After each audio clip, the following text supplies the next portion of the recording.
Hi! Hello! నమస్తే. Welcome back to my channel. నా videos కొన్ని కొత్తగా చూస్తే లైక్ చేయండి, షేర్ చేయండి, సబ్స్క్రైబ్ చేసుకోండి. ఇవాళ సోమవారం కదా! సో, అభిషేకం అయితే చేసుకుంటున్నాము. సో, వీడియో అయితే వెళ్తుంది చూసేయండి.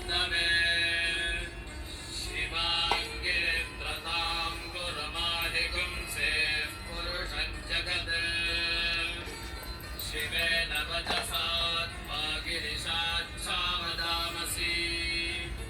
यथा नः सर्वमिज्जगदजक्ष्मरुं सुमना हसत् अध्यवोचदधिभक्तां प्रथमो दैव्याभिषग् अहेगिश्च सर्व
मे पशव आरण्याश्च यज्ञेन कल्पन्तां वित्तं च मे वित्तिश्च मे भूतं च मे भूतिश्च मे वसु च मे वसतिश्च मे कर्म च मे शक्तिश्च मेऽर्थश्च म एमश्च म इतिश्च मे गतिश्च मे अग्निश्च म इन्द्रश्च मे सोमश्च म इन्द्रश्च मे सविता च म इन्द्रश्च मे सरस्वती च म इन्द्रश्च मे पूषा च म इन्द्रश्च मे बृहस्पतिश्च म इन्द्रश्च मे मित्रश्च म इन्द्रश्च मे वरुणश्च म इन्द्रश्च मे त्वष्टा च म मे विष्णुश्च म इन्द्रश्च मे श्विनौ च म इन्द्रश्च मे मरुतश्च म इन्द्रश्च मे पृथिवी च म इन्द्रश्च मे अन्तरिक्षं च म इन्द्रश्च मे द्यौश्च म इन्द्रश्च